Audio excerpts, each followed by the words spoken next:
1 Corinthians chapter 6, chapter 1 verse 6 to 16. Kaya nga kami ay nangangaral, hindi sa pamamagitan ng karunungan ng tao, kundi sa pamamagitan ng Espiritu. At pinaliliwanag namin ang mga katotohanan ng spiritual para sa mga nagtataglay ng Espiritu. Sino dito ay nagtataglay na ng Espiritu ng Panginoon? Manalangin tayo. Panginoon, sa oras na ito, kilala mo po ang bawat isa sa amin kung sino talaga sa amin ang tumanggap na sa iyo. At ang mensahe ngayon, Panginoon, ay mauunawaan ng sino mang nagtataglay ng iyong Espiritu, ngunit magiging kamangmangan sa sino mang wala pa kay Kristo. Kaya sa oras nito, bendisyonan mo ang mga mensaheng ito na maitatanim sa mga puso at isipan at tulungan po niyo ang bawat isa sa amin na maisabuhay namin at panaligan ang mga pangako mo ito sa pangalan ni Yesu Kristo ang Panginoon. Amen. May misteryo sa karunungan ng Diyos. Pag sinabing misteryo, hindi ito alam ng lahat. Malaking question mark sa mga isipan ng tao, but in God, through His Holy Spirit, i-reveal niya yan. I-unveil po niya yan. Ituturo niya sa atin itong mga misteryo na karunungan ng Diyos. Kung kaya naman, iba na ang may alam. Iba na may alam. Remember Hosea 4:6, my people perish because of lack of knowledge. Iba na yung may alam. 1 Corinthians chapter 1 verse 19, sapagkat nasusulat. Sinabi dito ng banal na kasulatan, sinabi ng Diyos, sisirain ko ang karunungan ng marurunong at gagawin kong walang saysay ang katalinuhan ng matatalino. So yung mga marurunong, gagawin ng Panginoon na mamang at walang saysay ang kanilang katalinuhan. Pinatunayan yan. Tingnan nyo, yung mga matatalino, mayroon ng scientist, scientist yan. Pag sinabing scientist, matalino, hindi. Yung talino niya, bakit sinabi niya, galing ka sa unggoy? Naniniwala ka? Galing ka sa unggoy? Sinong naniniwala galing sa unggoy? Balbon lang ako, pero hindi ako galing sa unggoy. I don't believe. Ibig sabihin, matatalino sila, pero kamangmangan. Kasi iba yung sinasabi ng banal na kasulatan na pinagmulan ng tao. Amen? Kaya tama sinasabi ng banal na kasulatan, ang karunungan daw ng mga tao sa mundo ito ay gagawin niyang kamangmangan, walang saysay. And chapter 3 verse 19, sabi niya dito, sapagkat ang karunungan ng sanlibutan ito ay kamangmangan sa paningin ng Diyos. Kamangmangan sa paningin ng Diyos. Kaya mapalad tayo sapagkat ang ating katalinuhan ay nagmumula sa Diyos. Amen. Mas magandang matalino ka sa mga spiritual na bagay kaysa sa mga secular na bagay. Bakit po? Kasi ang mga secular na katalinuhan, ang katalinuhan ng mundo, maging ikaw man ang pinakamatalino sa buong mundo, ngunit mangmangka sa spiritual na katalinuhan, ang karunungan mo ay may hangganan.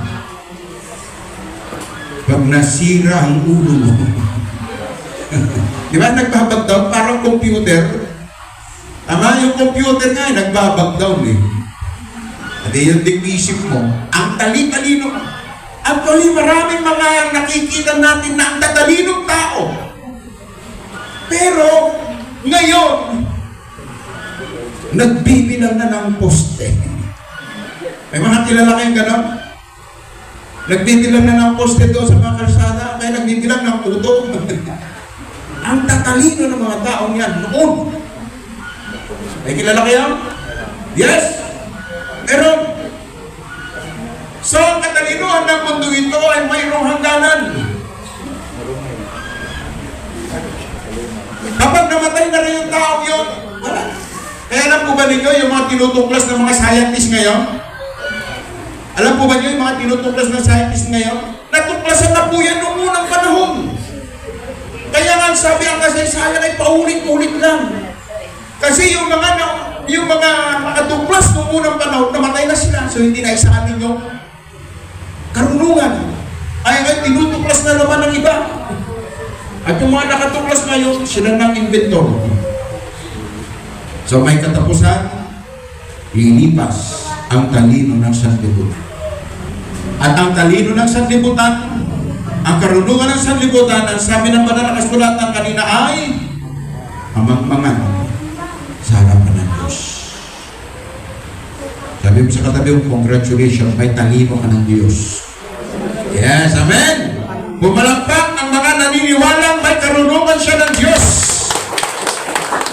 Kung hindi ka naniniwalang may karunungan ka ng Diyos, ibig sabihin, hindi ka naniniwalang nasa iyo na si Jesus Christ. Kasi si Jesus, ang karunungan ng kalangitan, siyang karunungan ng Diyos. Siyang may likha ng lahat ng bagay, siyang arkitekto ng lahat ng bagay sa sanlibutan. And Jesus ay nasa iyo, it means ang karunungan ng Diyos ay nasa atin. Itong karunungan ng Diyos na ito ay misteryo. Kung kaya makinig kayo mabuti, dahil ngayong araw na ito ay titingnan natin, sisilipin natin ang misteryo ng karunungan ng Diyos na inireveal na ng banal na Espiritu sa mga nagtaglay ng kanyang banal na Espiritu at karunungan. So ang karunungan ng Diyos, I feel that the Holy Spirit is speaking through me. Nais ng Diyos na may hayag ngayon ang karunungan ng Diyos sa iyo, kapatid. Hindi ako nangangaral ngayon kagaya nung nakaraan.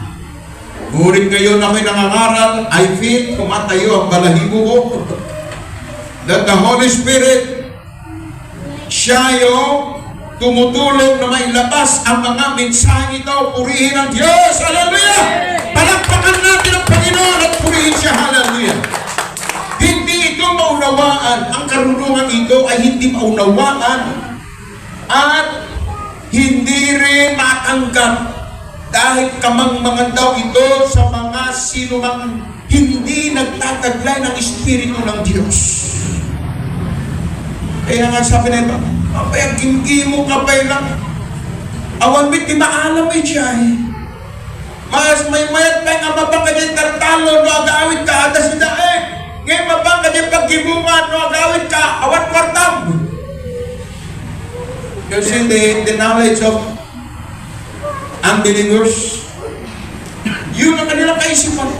Kaya kamangmangan para sa kanila ang karunungan ng Diyos. So ngayon, tuklasin natin ang pagiging misteryoso ng karunungan ng Diyos.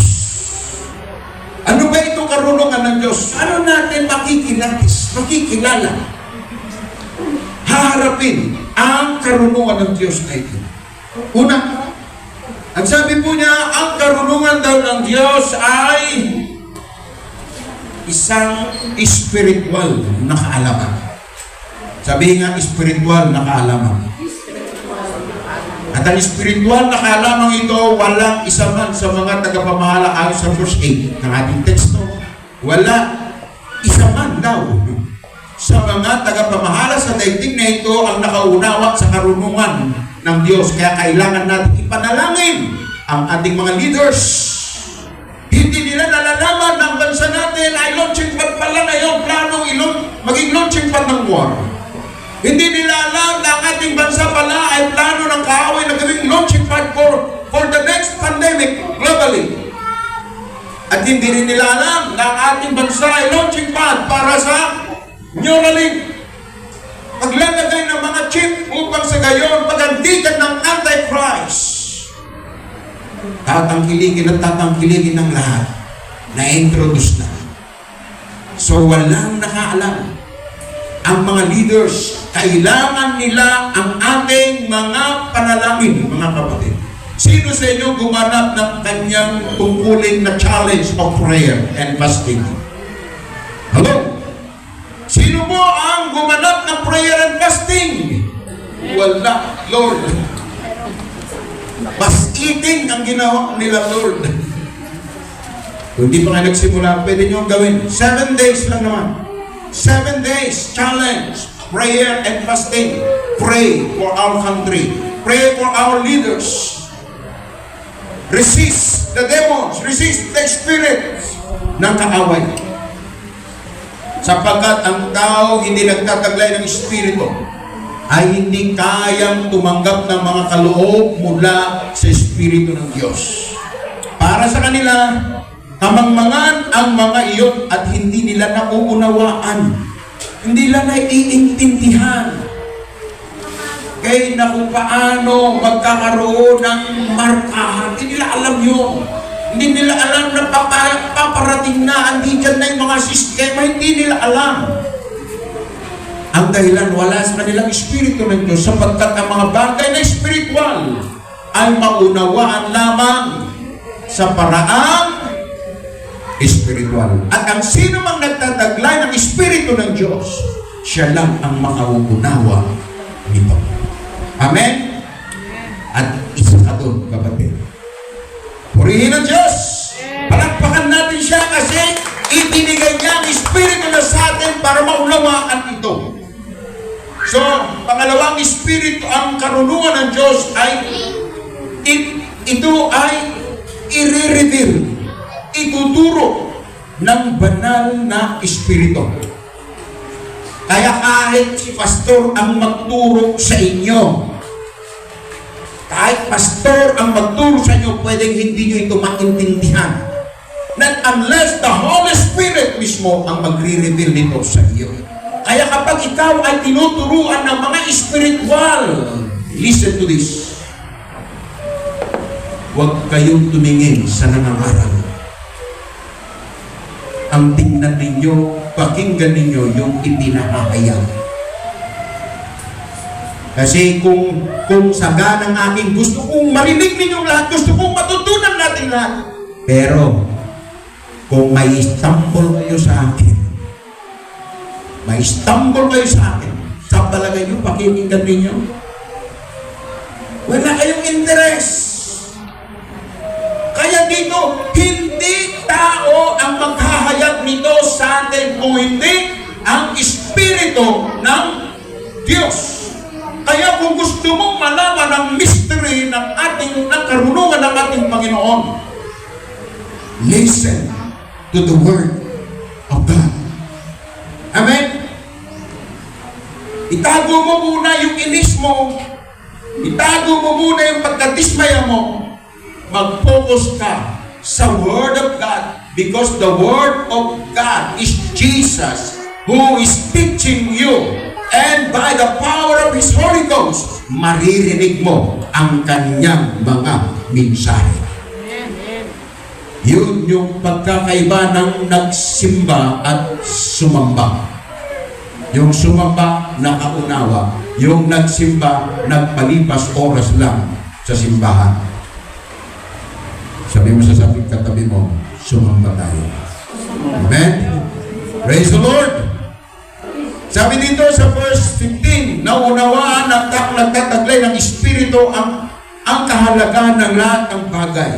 Ngunit hindi siya naunawaan ng tao, hindi nagtataglay ng Espiritu. Ayan. So ngayon, ano ba ang misteryong karunungan ng Diyos? Silipin natin. Ang misteryong karunungan ng Diyos ay pinlano na niya ito. May plano ang Diyos sa pasimula pa. Sa pasimula pa, may plano ng Diyos sa tao. May plano ng Diyos sa iyo. Kasama tayo doon. Hallelujah. Verse 7, sabi niya, subalit ang ipinahayag namin, yung isinishare ng mga apostol, yung isinishare ng mga pastor ngayon na nagtaglay ng Espiritu ng Panginoon, ang sabi dito, ay lihim na karunungan ng Diyos na hindi nahayag noong una. na itinalaga niya para sa ating kaluwalhatian, para sa ating ikuluwalhati, para sa ating kagalakan, bago pa likhain ng Diyos ang sanlibutan. Nasira lang yun. Pero inirestore ito ng Diyos through Jesus Christ. Hallelujah! Amen. Yung plano ng Diyos before creation, sinira lang na kaay, but through Jesus Christ, He restored it. And through His Holy Spirit, we need to learn. Kailangan nating makita, marinig, upang yung hindi pa nakikita ng mata ng lahat ng tao, yung hindi pa naririnig ng mga tenga ng lahat ng tao, tayo mismo, maunawaan natin anong mga yun. Kasi ang mga yun ay laan para sa iyong kapatid. Amen. Para sa atin, nilaanan na tayo ng Diyos sa pasimula pa. At ang planong ito ay naganap na. Kasalukuyang nagaganap ngayon at magaganap pa. Dahil sinira yung napakagandang plano ng Diyos. Inirestore ito ni Jesus. Tinapos ni Jesus sa krus ng Kalbaryo. Nakapagtataka, isang tao lang ang namatay sa cross, pero lahat ng tao sa buong sanlibutan nabubuhay noon, nabubuhay ngayon, at mabubuhay pa ay naabsuelto dahil sa Kanya. Hallelujah! Hindi ba isang misteryo yan? Amen! Isang misteryo yan na hindi natin maintindihan, but the Word of God is telling us that the death of Christ ay mabisa noon, ngayon, at magpakailanman. He died once for all. Sabi ng banal na kasulatan. So, misteryo ay tinapos ni Jesus. At kasalukuyang may misteryo rin ngayon. Believe it or not, when you receive Jesus sa buhay natin ngayon, ibinigay na ng Diyos yung plano niya, ginaganap niya yung plano niya sa atin ngayon. Kasalukuyang nagmi-ministry ang Panginoon sa ating buhay upang ganapin niya ang Kanyang plano sa atin. Kaya ako ngayon, hindi nyo alam, hindi alam ng sanlibutan, ako pala ay lalagyan ng Diyos. Ikaw, kung tinanggap mo si Jesus, lalagyan ka ng Diyos. Nagtetemplo ang Diyos sa iyong katawan, sa iyong puso, sa iyong buhay. Hindi po ba isang misteryo? Na hindi kayang arukin ng isip ng tao. How come na ang Diyos na manlilikha nakatira sa katawan mo? Amen. Pero tayo nauunawaan natin through the Holy Spirit. Sinabi na ng banal na kasulatan na sabi ni Jesus, tumutugtog siya at ang sino mang magbubukas ng pinto, papasok siya sa Kanya. And Romans 8:16, that Holy Spirit na tinanggap mo will dwell in your spirit and testify that you're a child of God.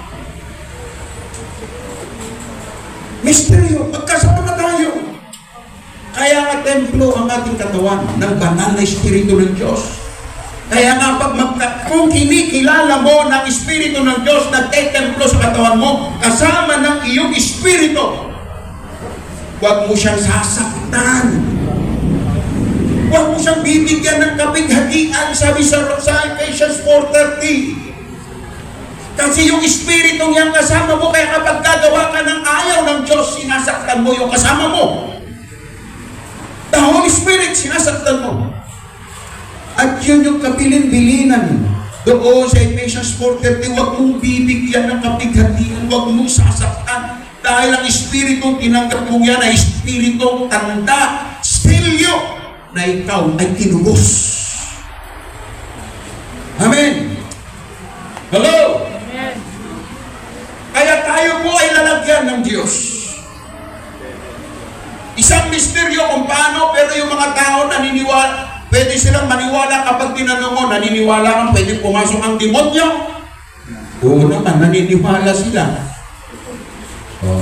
Kaya kapag pinaliwanag mo sa kanila kung yung demonyo kaya pumasok sa tao, how much more yung Espiritu ng Diyos? O, doon lang nila mauunawa. So, isang misteryo pa na binigay ng Diyos sa kasalukuyan at ginagawa ng Diyos. Ako, ikaw. Tayo pong nagtataglay ng Espiritu ng Panginoon ay demonstrator ng kapangyarihan ng Diyos. Ulitin ko. Sino man nagtataglay ng Espiritu ng Diyos ay demonstrator ng kapangyarihan ng Diyos. Anong ibig sabihin ng demonstrator? I-demonstrate mo pag may sakit in the name of Jesus. I speak healing.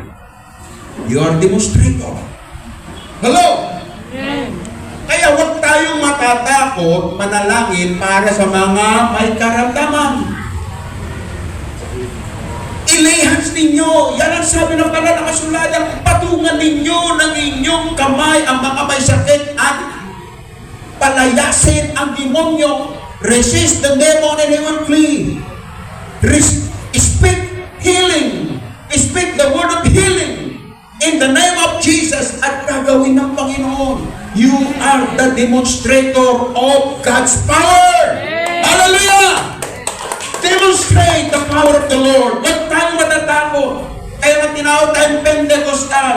Kasi naniniwala tayo that the Holy Spirit is working. Maging sa panahon ngayon. Kaya, do not be afraid. Yung iba ngayon, mag-pray mo nga kapatid, pag-pray mo siya, may alantang. Sige ka man lang. Nagtuturuan, huwag kayong magturuan. Take as a privilege. Take as a privilege kapag ikaw ang magde-demonstrate ng kapangyarihan ng Panginoon. Dahil kapag nag-demonstrate ka at nag-work out ang kapangyarihan, the glory of the Lord will be revealed at kasali kang mag-glorify ng Diyos. Amen. Mag-glorify ang God at isasama ka ng Diyos. Ay, sino yung nag-pray kanya? Kaya gumaling, sino yung nag-pray sa kanya? Ay, siya ano? Asahan kang mag-glorify. Kaya lang, huwag mong aangkinin. Pag ikaw rin nagpagaling, yung Panginoon, ibigay mo sa Diyos. Amen. Kaya huwag tayong matakot. Pag kinausap ka ng Espiritu, ilihas mo yung bangka, yung patay. Release mo yung Espiritu ng buhay. Huwag kang matatakot. In the name of Jesus, bumangon ka mula sa patay. Huwag kang matatakot. Ang iba kasi ngayon, lalapit lang sa bangkay, takot na. Tingin lang sa mukha ng patay, takot na, ayaw na. O sino yung mga hindi pa makatingin sa mukha ng namatay? Ha? Huwag ka mag-alala, titingnan ka rin nila pag ikaw ang tutun na. Huwag tayong matakot. As long as conviction ng Holy Spirit, huwag tayong matakot. Kasi once na kinonvict tayo ng Holy Spirit, it will work. It will work. Magkaganap, gagawin ng Diyos dahil ang Diyos natin ay hindi sinungaling. Perform, demonstrate the power of the living God. Amen. Praise God. Hallelujah. Praise the Lord. And now, sa hinaharap, ito pa, silipin natin. Silipin natin kung ano yung plano ng Diyos sa hinaharap para sa lahat ng umiibig sa Kanya. Darating ang panahon, sa lalong madaling panahon. Sabi sa 2 Thessalonians chapter 4, verse 16 and 17, in a twinkling of an eye, kasabay ng tunog ng trumpeta ng Diyos at ng tinig ng mga arkanghel, bubuhayin muna yung mga namatay na kay Kristo.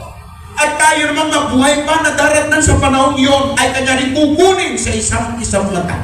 So it means, it is a miracle. It is amazing. Ito po isang mystery na yung mga namatay ay bubuhayin.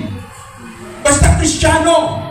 At tayo ngayon, pag tayo nandoon sa panahon na yon, nabuhay pa, at na nagtatagal ng Espiritu ng Panginoon, isang patabig lang maglalahon sa mundo ito. Parang kayo nakatingin kayo sa akin, biglang, nawala. Mawawala. Bakit?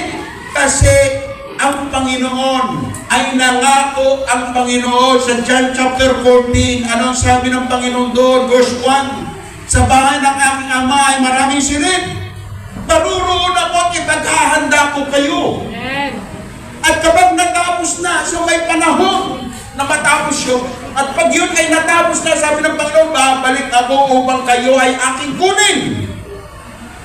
Kaya may pagkuha para sa atin. I will be raptured in the name of Jesus. Patay man o buhay, as long as nasa iyo ang Holy Spirit, patay ka man o buhay na darat na ng Panginoon, you will be raptured. Kukunin ka ng Panginoon. And that is a mystery. But thanks the Lord. Because of this Holy Spirit, inireveal na niya ito sa atin na mangyayari sa iyo yan. Patay ka man o buhay, basta nasa iyo ang Espiritu ng Panginoon, huwag kang titigil, huwag kang susuko, huwag kang bibitiw, dahil ang sabi ni Matthew, ang mananatiling tapat sa Diyos hanggang sa wakas, siya yung maliligtas.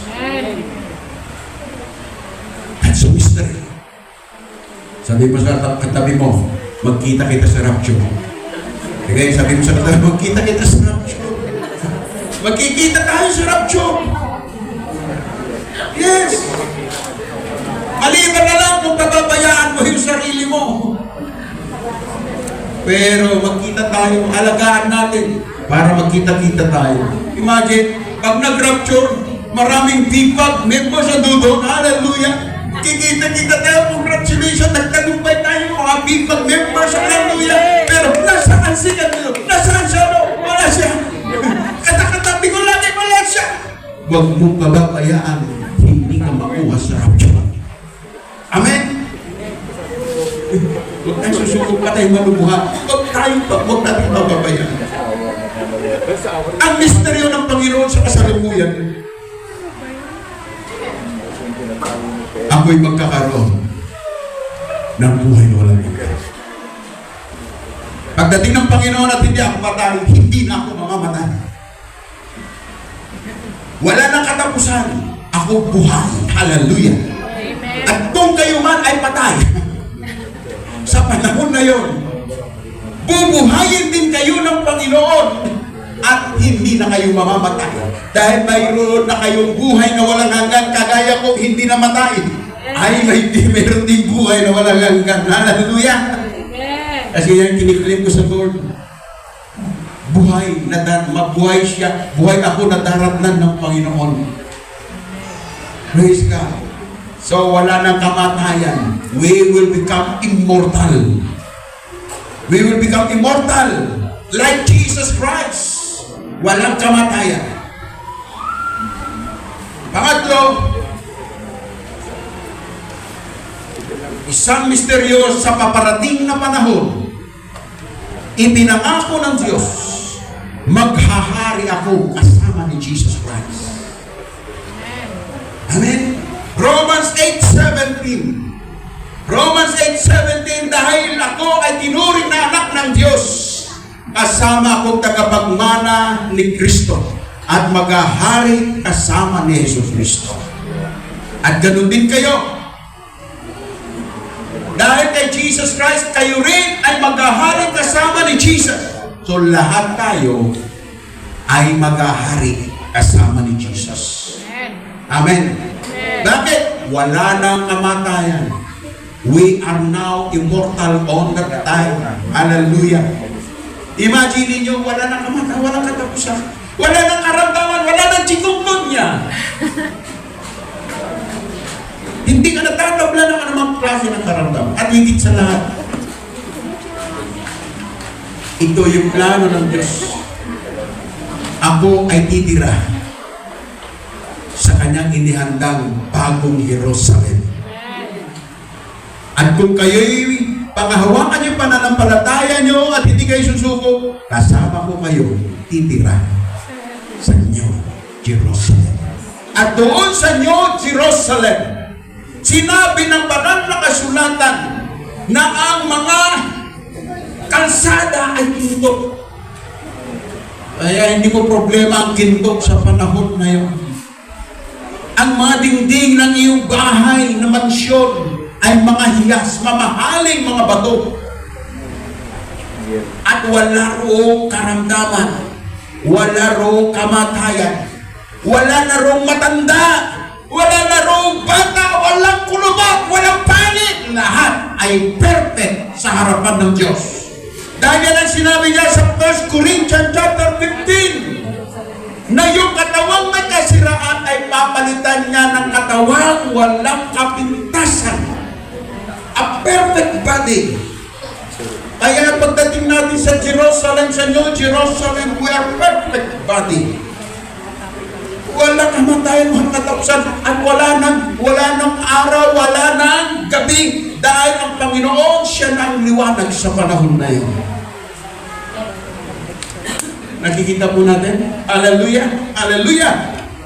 Yun yung pupuntahan ng sino man tumanggap kay Jesus at nanatiling tapat hanggang wakas. Mga taong hindi naagawan ng korona ng buhay.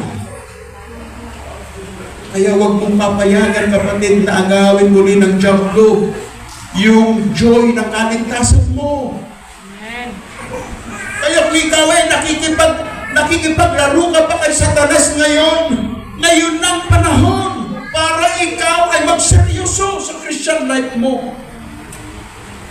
Dahil kapag ikaw ay nagkamali at naagaw ng kaaway ang korona ng buhay mo,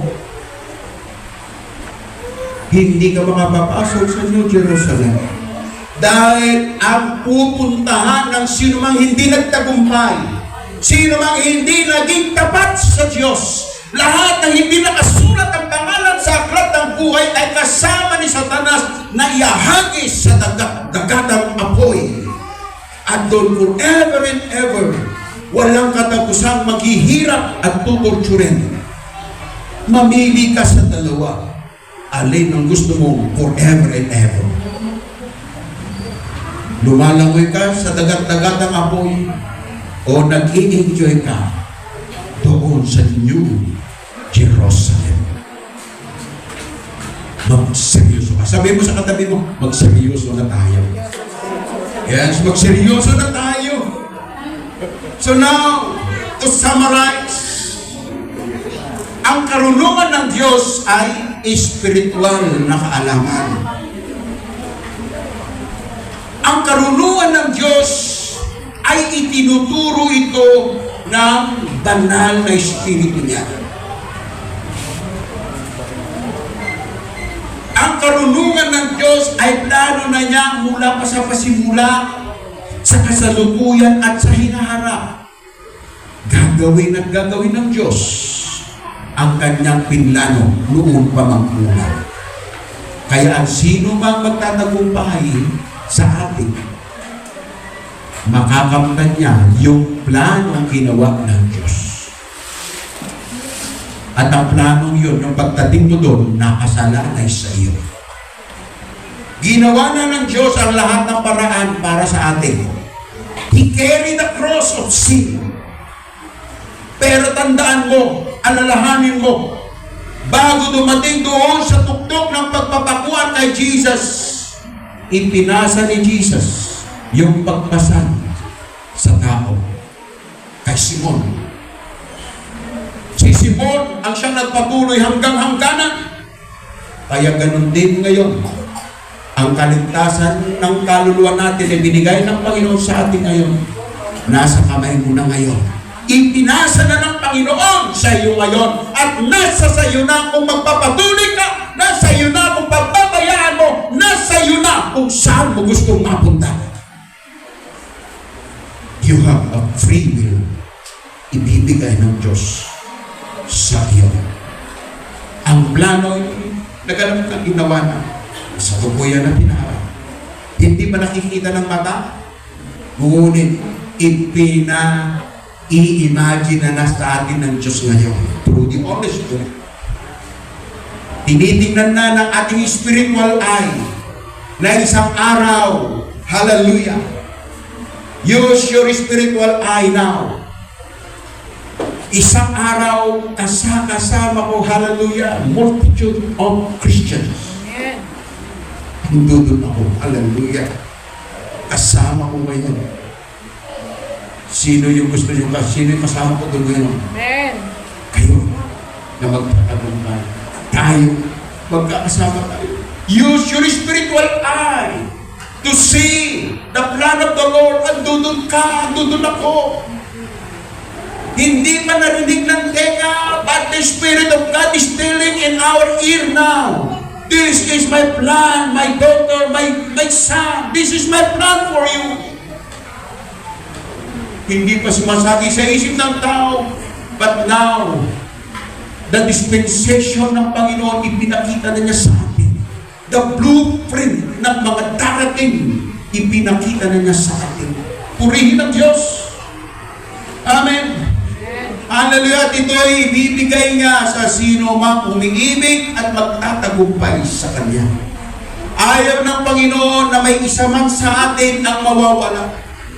Kasi ang sabi ni Jesus sa John chapter 17, inalagaan ko lahat yung binigay mo sa akin, Ama. Wala ni isa man ang napahamak at pinabayaan ko maliban doon sa tao. Siya mismo ang humanap ng sarili niyang kapahamakan. Kaya ang desisyon, kapatid, ng kaligtasan mo, kung makakarating ka sa dulo, ay nasa kamay mo na ngayon. Huwag kang maglaro kay Satanas. Seryosuhin mo. Dahil si Satanas seryoso sa iyo. Seryoso si Satanas at ang mga tiyablo niya sa iyo. Seryoso sila na agawin ka sa Panginoon. Kaya magseryoso ka rin. Lumaban ka. Huwag kang makipaglaro sa kanila. Ang buhay mo, ayusin mo na, kapatid. Dahil ikaw mismo ang minahal ng Panginoon at ang sabi niya kay Cain, Cain, nasaan si Abel? Nasaan si Abel? And now God is telling you, kapatid, ayusin mo na ang buhay mo. Kasi one day, tatanungin ng Panginoon, nasaan ang pamilya mo? Nasaan ang anak mo? Nasaan ang asawa mo? Bakit hindi mo sila isinama? Bakit hindi ka gumawa ng paraan para sila makakilala sa Diyos upang makasama dito sa great plan ng ating Panginoon? So now is the time. Hallelujah. Praise God. Now is the time for us to be serious sa relationship natin sa ating Panginoon. Hindi natin tinanggap ang espiritu ng sanlibutan, kundi ang espiritu mula sa Diyos ang ating tinanggap upang maunawaan ang lahat ng kaloob ng Diyos dito. Kaya nga, kami ay nangangaral, ako ay nangangaral, at kayo ay mangaral, hindi sa pamamagitan ng karunungan ng tao, kundi sa pamamagitan ng espiritu ng Diyos. Ang pinaliliwanag natin ay mga katotohanan espiritual para sa mga taong nagtataglay ng espiritu ng ating Panginoon. Sikapin natin ang mga tao, taglayin nila ang espiritu ng Panginoon. Consecrate yourself to God, and He will embrace you. Consecrate. What do you mean by consecration? Isinamot ang sarili para kining Apolos. Ididikit mo ti sarili para kining Apolos. Iawat mo amin. Romans chapter 12 verse 1, offer now your body, kapatid. Offer now your body as a living sacrifice, holy and acceptable to God. And this is the true way of worshiping God. Bigyan mo na. Paglingkod ka na. Tumulong ka na sa gawain ng Panginoon. Yan ang sinasabi ng ating Panginoon. Dahil sa katotohanan, the coming of the Lord for His rapture, para i-rapture, para kunin ang mga nagsipaganda, is very, very soon. Malapit na, nandiyan na ang espiritu ng kaaway, kapatid. Kaya ngayon, ibigay mo na sa Panginoon. Tumayo ka na. Hallelujah. The Lord ministering in everyone. Sa lahat po ng mga nakaramdam ng mensahe ng Panginoong ito, sa lahat ng mga tigtignayan ni Apo Diyos,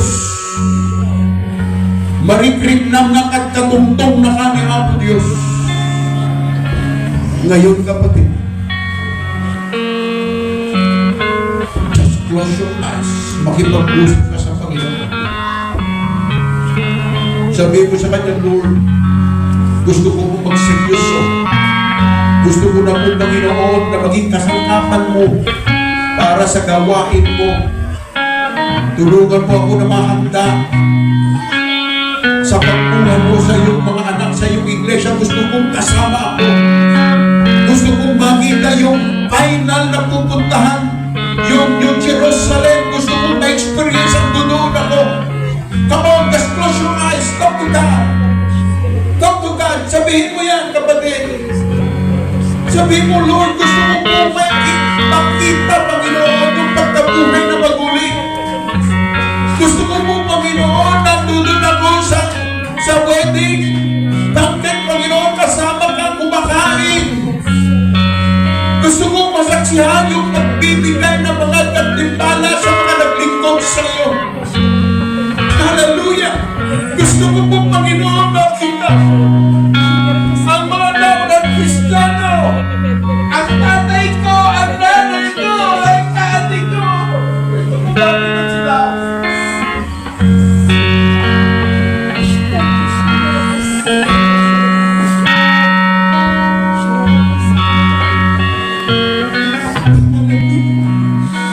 Magseryoso mo sa kapatid.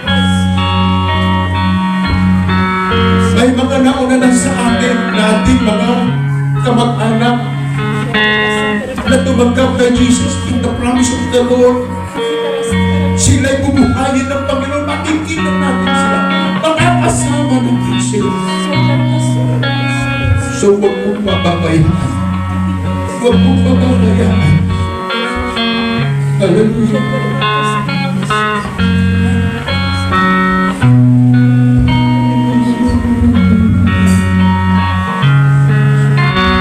Tumilos ka sa bawat isa ng Panginoon. Continue to tumilos ka in every one of us. As your Holy Spirit moves.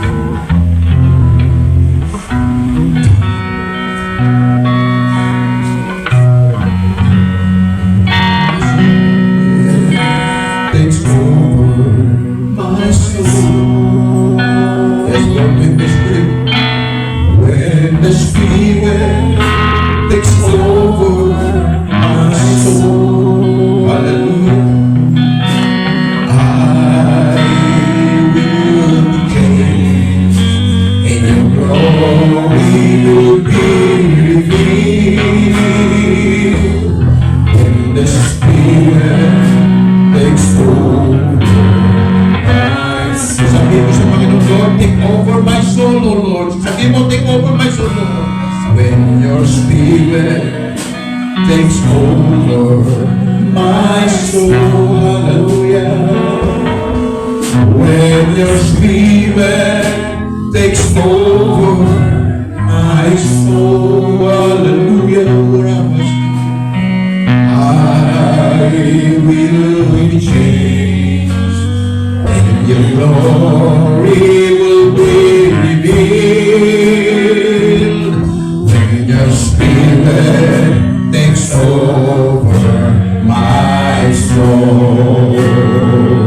When your Spirit takes over my soul. Take over the soul of that one, Lord Jesus.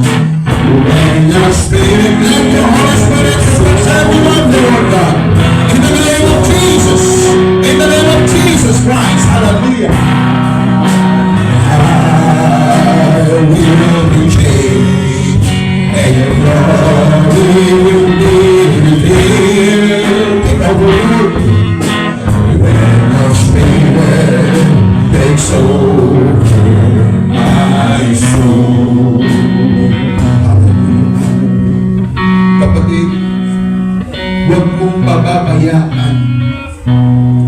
mong pababayaang mawalay ka sa Diyos. Walk in the Spirit. Follow the design of the Holy Spirit, not your own desire. Hayaan mo na ikaw ay lumakad sa katuwiran ng Panginoon. Dahil ang Diyos, mahal na mahal ka na.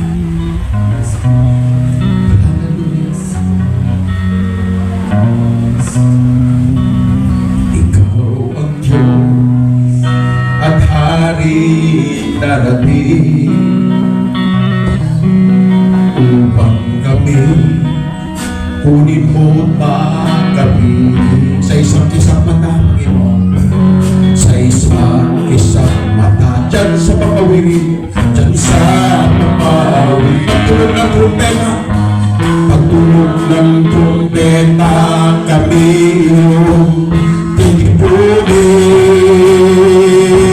Ikaw ang Diyos na aming kailangan. Ikaw ang Diyos, ikaw ang Diyos na aming hinihintas. Sa piling mo, Panginoon, sa piling mo, may kaanatayan. Sa piling mo, Panginoon, sa piling mo, Jesus, may buhay na walang hanggan. Sa piling mo, Panginoon, ikaw ang Diyos ko.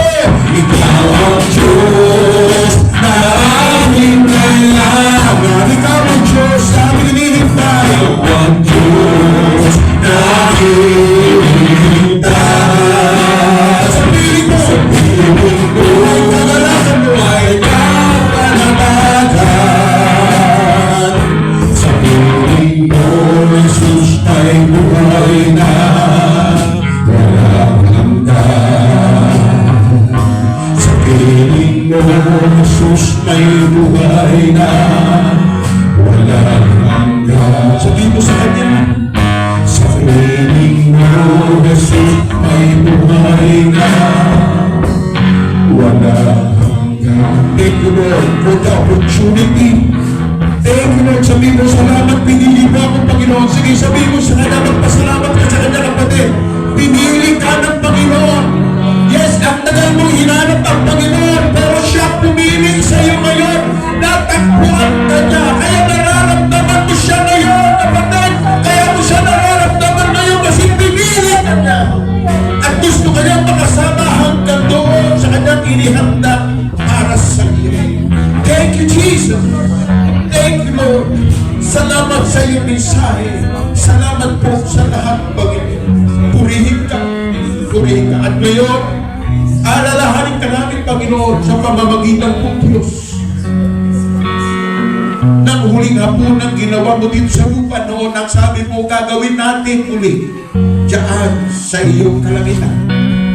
Kaya ngayon, ay amin po isinasamo sa iyo na sa pagsasagawa namin ng banal na hapunan ito, maramdaman namin yung commitment namin sa iyo.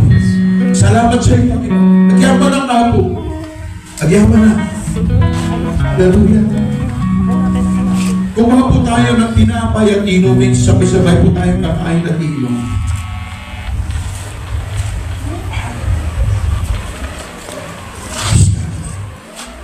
Ibaga tayo pinaambos yung sagyaman ng apo. Ang kalangin. Jesus Christ. Praise God.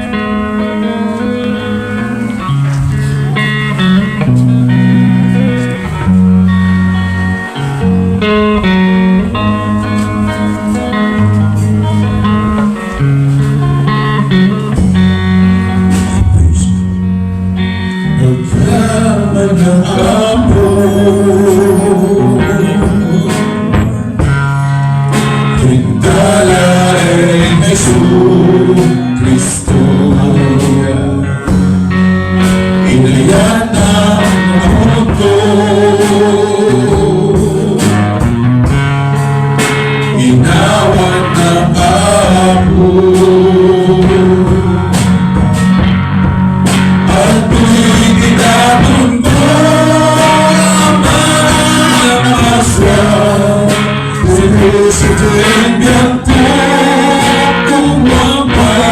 kalawang sa likwang minuto Diyan makapalan nga maiabot ko kay tao Jesus ko nilang karato alim na'y mayabro ganito sa rin kanin kasi natin ko isulain naman ikakarap ko ang amat tinatapos maipaglaw na ikapitendo na susunod tao kas kanya para bulan ng naman at tuloy tinatunggo amaan ng aswa pupusukin ako upang pailawan sa likwat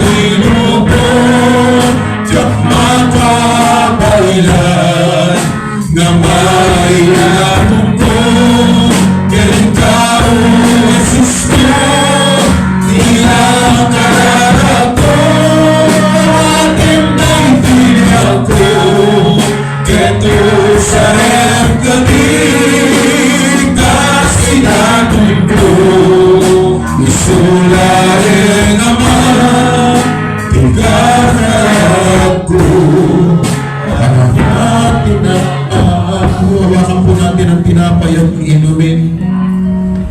Ito ang aral na tinanggap ko mula sa Panginoon ng gabing siya'y pagkanulo. Hinawakan niya ang tinapay at kanyang pinagpirapiraso ito at kanya sinabi, ito ang aking katawan, ito ang bagong tipan, ito ang bagong kasusuan. Kainin ninyo ito, ipag-alaala sa akin, sinabi ng Panginoon. Kanyang katawan ang siyang ibinigay niya sa krus ng Kalbaryo, kapalit ng ating katawan at kaluluwa. Binayaran na ng Panginoon ang bawat isa sa atin. Kaya marapat lang ialay natin ang ating katawan bilang andun na buhay. Dahil ang ating katawan ngayon, ang tahanan ng kanyang banal na Espiritu. Panginoon, hawak namin ang tinapay na ito. Simbolo lamang ng iyong katawan. Katawang banal na inialay sa amin. At ang aming katawan ngayon, ang ginawa mong katawan, maraming pagkukulang, maraming kahinaan. Ngunit dahil sa iyong banal na Espiritu na nananahan dito, tulungan mo kami na mapapanal ang aming ang ating kaluluwa sa pangalan ni Jesus. Kainin po natin ang tinapay. Matapos maghapunan na hinawakan niya ang sarong at kanyang sinabi, ito ang bagong tipan na pinagtitibay ng aking dugo. So tuwing iinumin ninyo ito, gawin ninyo bilang pag-alaala sa akin, wika ni Jesus. Ang dugo ng mga hayop noon ang siyang ginagamit para mapagtakpan ang kasalanan ng tao. Ngunit, hindi hinayaan ng Diyos na magpatuloy ito sa halip ang dugo ng kanyang buntong na anak ang siya niyang hiningi at ipinarukpo, ipinuhos hanggang doon sa lupa. Dinilig ng dugo ni Jesus ang lupa bilang palatandaan na ikaw, kapatid, ay tubos na. Nilinis ka na ng dugo ni Jesus. Ngayon sa pag-inom ng inom ito, alalahanin mo, nilinis ka na ng Panginoon. At dahil nilinis ka, huwag mo hayaan magkasala kang pilit. Panginoon, hawak namin ang inuming ito, simbolo ng iyong dugo. Dalangin namin na mabibisyonan ang inuming ito at sa aming pag-inom, maalaala namin kami palay. Malinis na sa iyong harapan at marapat lang manatiling malinis hanggang sa iyong pagbabalik. Bendisyon naman ito sa pangalan ni Jesus. Inumin po natin.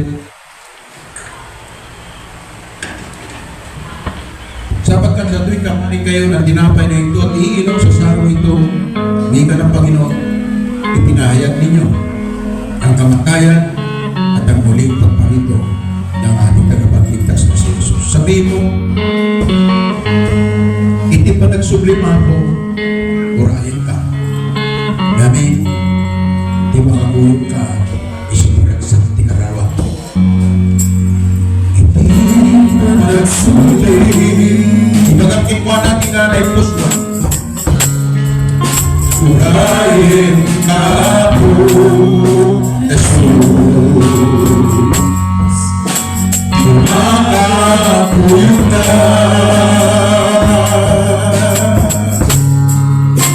Sa tuwing araw at tuwing idatuntoy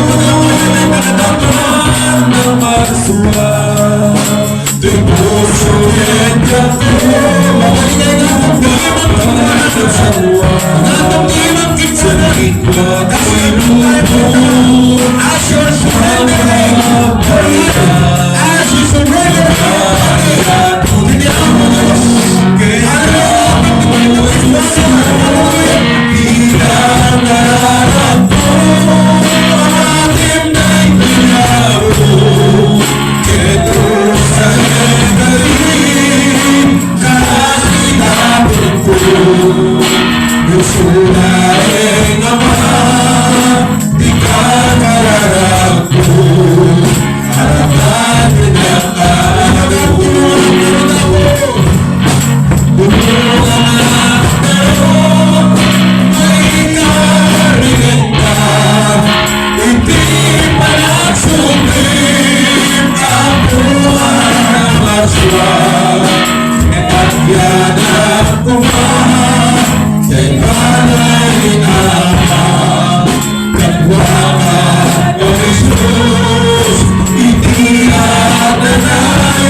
Palakpakan tayo mamaya po Diyos may nasa Diyos.